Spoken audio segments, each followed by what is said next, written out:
So today I am going to start a standard penetration test. Actually it is a field test which is used to determine the bearing capacity of soil, and Terzaghi equation and Brinch-Hansen equation are the empirical methods to determine the bearing capacity of soil. So we will come to know about the procedures, equipments, certain correction applied in a standard penetration test, and how bearing capacity is determined. And also after that we will cover certain geotechnical tests which is being conducted to determine the property of soil. So let us see what is a standard penetration test. This test is most commonly used in situ test, especially for cohesionless soil. As we all people know that there are two types of soil, cohesive soil and cohesionless soil, and C5 soil, which cannot be easily sampled. This test is extremely useful for determining the relative density and angle of shearing resistance of cohesionless soil. It can also determine unconfined compressive strength of soil, cohesive soil, and it is also used for determination of bearing capacity. Later I will discuss these things also. So what are the apparatus of SPT? Number 1, tripod stand. Number 2, standard split spoon sampler. It consists of 3 parts: driving shoe about 75 mm long, steel tube 450 mm long, split longitudinally into 2 halves, having inner diameter as 38 mm and outer diameter as 50 mm, coupling at the top of the tube about 150 mm long, guide pipe, drill rod, drop hammer weighing 63.5 kg. This is how the arrangement is being made. This is with this rope hammer is actually, I will show you all people the video also. This is the drop hammer is attached to the rope of the tripod hoist. By operating winch, the weight is lift. Actually I will show you video which is in which you will come to see all the process of standard penetration test. This is a split spoon sampler. This is driving shoe of 75 mm long. This is split tube 450 mm long, and this is coupling 150 mm long. So in this figure you all people can see it clearly and try to understand how this apparatus looks like. This is hammer with a weight of 63.5 kg, falling from a distance of 750 mm, that is 30 inch also. And these are the equipments used for making borehole of 150 mm, 300 mm and 450 mm. These are driving heads. It is screwed on the sampler and the hammer is fallen on it to driven the sampler in the ground. It is lifting bale. It is used to lift up the sampler from the ground after driven it to 30 cm. Procedure for SPT. So what actually we first of all do, that we bore a hole. The bore hole is to be drilled up to the desired depth. The drilling tools are removed and sampler is lowered to the bottom of the hole. 3 markings at 150 mm are made on the rod of the sampler. The sampler is driven into the soil by the drop hammer falling through the height of 150 mm at 30 blows per minute. The number of the blows required to drive each 150 mm of the sampler is counted. The number of the blows recorded for the first 150 mm is disregarded. The number of the blows recorded for the last 2 150 mm intervals are added to give the standard penetration number, that is capital N. Likewise, another samples of soil are collected at the interval of 1.67 meter, or where the soil profile or strata changes from IS 6403 1981. So number 1, dilatancy correction is applied. So what is dilatancy correction? Silty fine sands and fine sands below the water table develop pore water pressure which is not easily dissipated. The pore pressure increases the resistance of soil and hence the penetration. The following correction is applied when the observed value of N exceeds 15.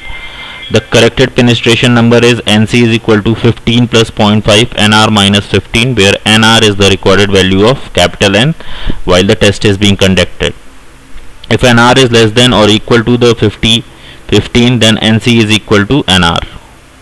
Overburden correction: if two soils having the same relative density but different confining pressure, one with a higher confining pressure gives a higher penetration number, then NC is equal to NR into 0.77 into log base 10 2000 upon sigma bar. NC is equal to corrected penetration number, sigma bar is effective overburden pressure, and NR is recorded value of capital N. Hammer rod showing the marking at 150 mm. You can see 150 mm marking, 300 marking, and 450 mm marking. What actually is the N value when number of blows required to penetrate the rod 150 mm beneath the ground is disregarded, and the N value is counted for this number of blows required to penetrate the rod beneath the ground. 300 is taken as N1, and similar is the case, it is taken as N2. The value of N is equal to N1 plus N2. Later on, overburden correction and dilatancy correction is applied to get the corrected value of N. This corrected value of N is applied to determine the value of bearing capacity, and how this formula works and how bearing capacity is calculated by with the help of value of N, I will tell you all people later. So this is how they state. Actually we get the N blows per 300 friction angle degrees relative density.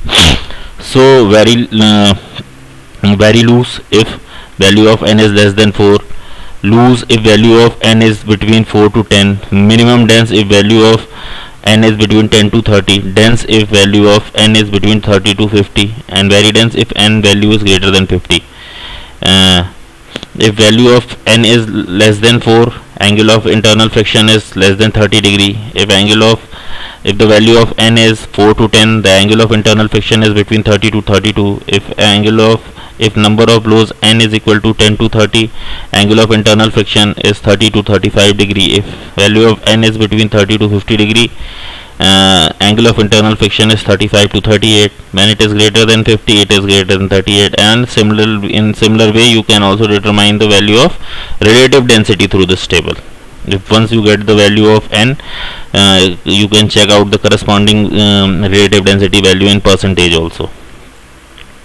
So these are the empirical values of DR and QU for granular and file soils based on the SPT blows number. In one column, first column, you can see the SPT blows number 2, 2 to 4, 4 to 8, 8 to 15, 15 to 30, and greater than 30. Now consistency, how consistency? If the number of the blow is 2, consistency is very soft. If number of blow is 2 to 4, it is soft. For 4 to 8, it is medium. For 8 to 15, it is stiff. For 15 to 30, it is very stiff. For greater than 30, it is hard.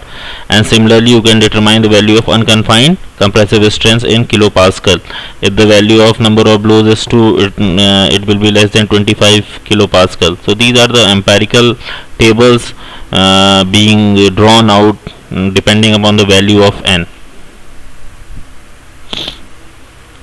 Now I will discuss some index properties and how it is determined in the laboratory. Number 1, Atterberg limits, grain size distribution, specific gravity, density, porosity, void ratio, and unit weight. I think you all people might have gone through these topics in geotechnical 1, so I will discuss these topics little bit faster, and as you all people have laboratory part also, so I will some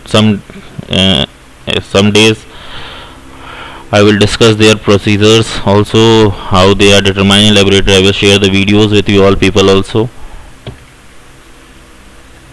So what is Atterberg limit? Fine grained soil can behave as a liquid, plastic, or semi-solid or solid depending upon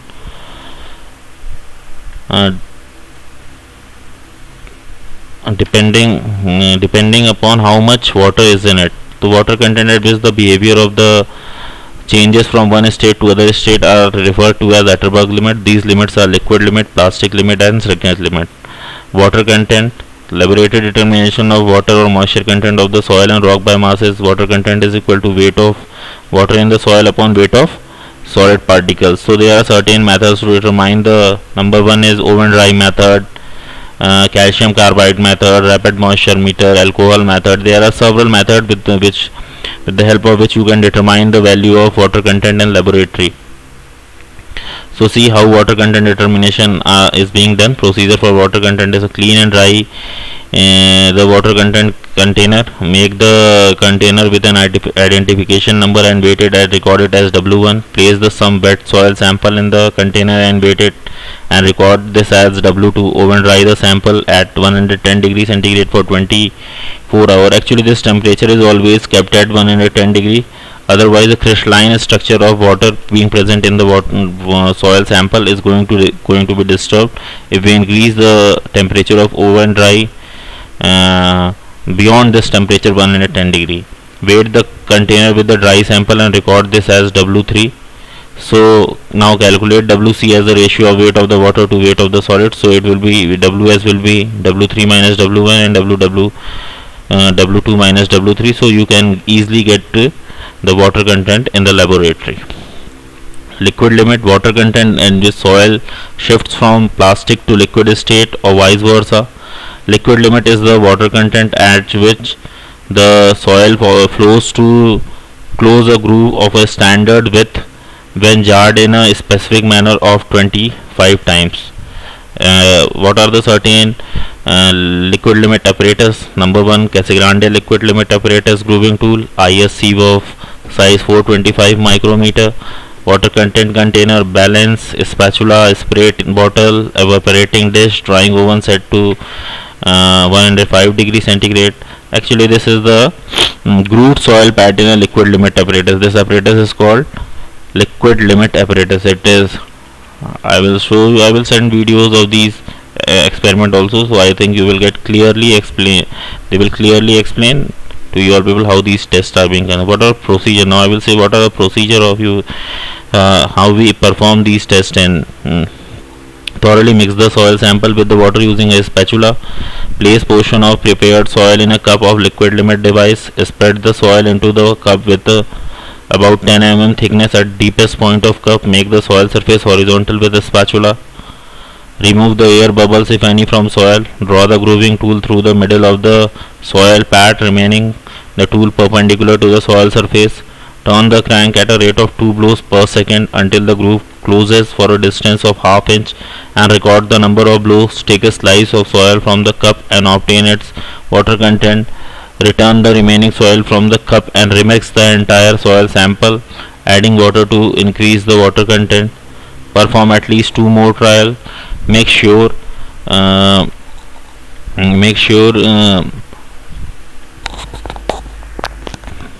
that in trials you have one blow count between 15 to 25, one blow between 20 to 30, and the one blow between 20 to 35, 25 to 35. Determine the water content of the soil sample in each trials. Draw flow curve by plotting the obtained water content on y-axis on the linear scale, associated number of blows on x-axis on logarithmic scale. A semi-log graph paper will be provided in the labs. Actually you all people might have made a graph on simple log paper, but many of you might not be knowing how to draw a graph on semi-log paper. So one day I will discuss these things also, to how to draw a graph on semi-log paper in all. Draw a best fit diagram along the points and determine the corresponding water content for 25 number of blows.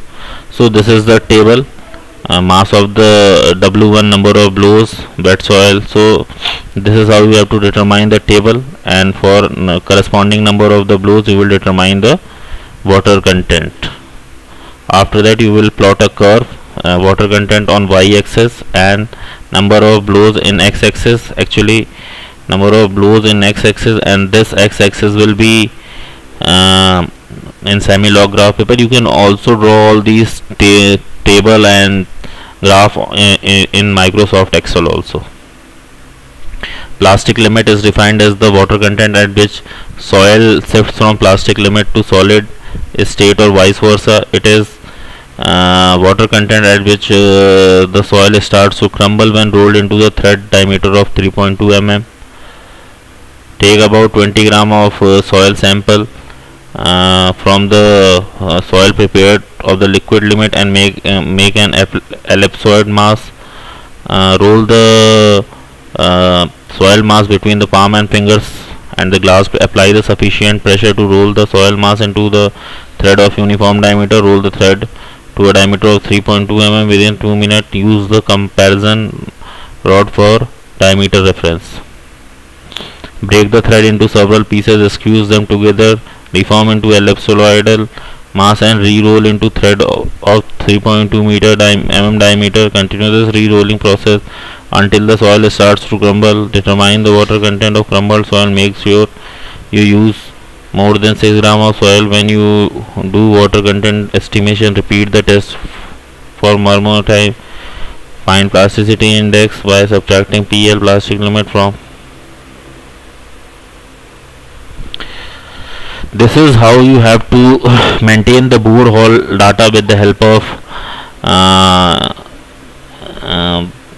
a standard penetration test. So this is one sample bore log of Guru Nanak Dev Engineering College Ludhiana testing and consulting, and this is how you have to prepare, and this is how you all have to go the date of commencement, date of completion, groundwater, bore log 1, type of bore log. So at 1.67 meter you got the silt, which liquid limit was 23, plasticity index was itna, bulk density was itna, water content was itna, grain size distribution was itna, cohesion value was 6 and 24. So similarly at 3 meter depth you got sand. What was the properties of that sand? You got so after conducting such test, you have to maintain, you have to draw such type of bore log data, and then you have to prepare this chart, which is number of graphical representation of number of pores. Then your work will be done. So now I will show you all people video how actually we conduct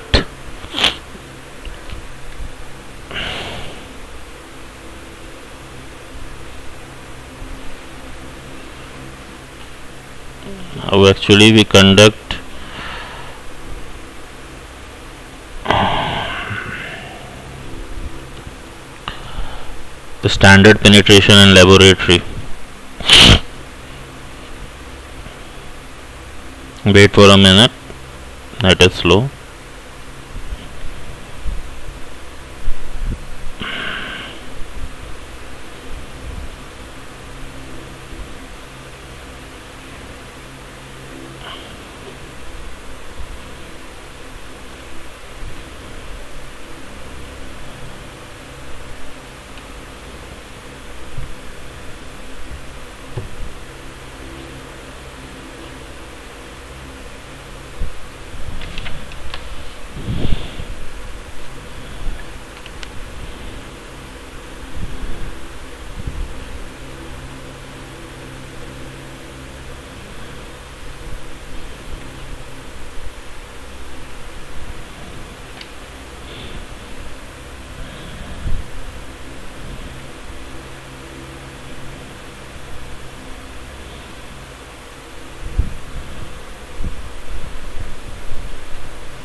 Sorry students, actually net is slow. I will be sharing that video of a standard penetration test once I will share this video completed on this video.